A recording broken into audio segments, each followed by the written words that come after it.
right. Yeah, pound. All right. Hey, have a good one. I can get used to this. No, you couldn't, because you are not supposed to be here. Whoa. What's up?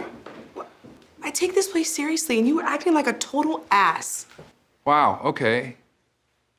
And here I was thinking I was just being myself. I was just trying to do something nice for you. I didn't ask for you to do anything nice for me, Toby, and I thought that you were leaving. What happened? Would you ever think that maybe I needed you to do something nice for me?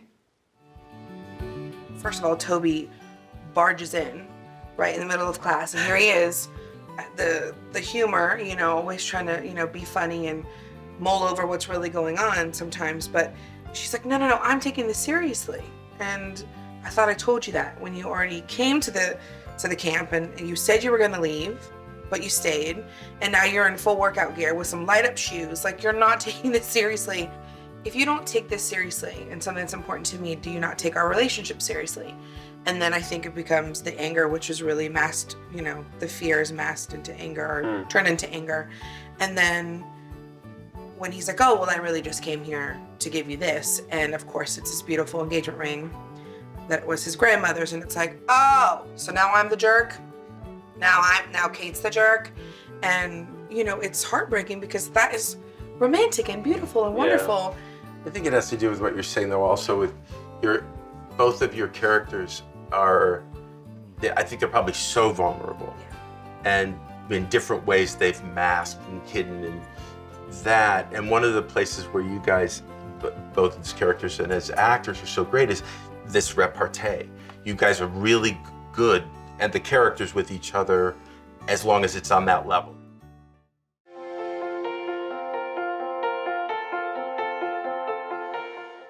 Wow, nurse manager. That sounds great. Are you like the best nurse? You're the top nurse. Yeah, I'm pretty badass. Yeah, you are. So nice to talk to you, you know? Just finally pick up where we left off. Where we left off. Have you just forgotten where we left off? No, I didn't, that's not what I meant. This was a mistake. No. Just wait, just calm down. Hold on. Sophie, hold on. Okay.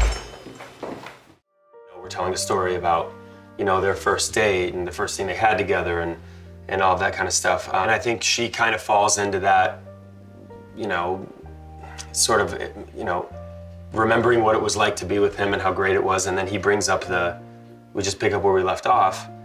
For him, in his mind, he's like, because we were in love and it was great. That's what I'm talking about, right? Let's pick up where we left off and like all that bad stuff. Let's just leave it behind.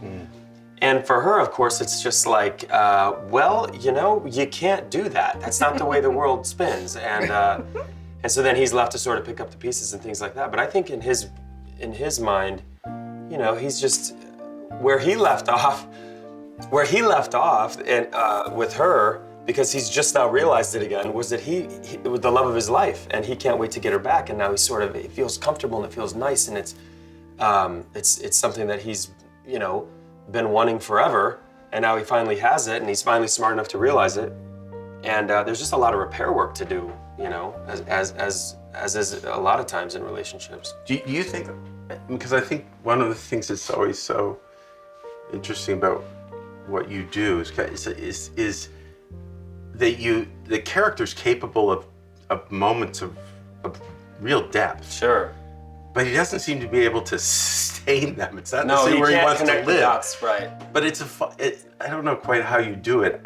I always believe it, but it's like, wow, he just goes from being really connected and moving, but then like as soon as he's been there and as soon as he'd rather live in lava frost than like, wow, this is.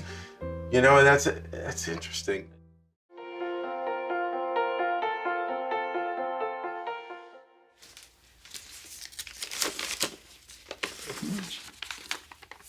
Our vows? Yeah. I wonder if they still hold up.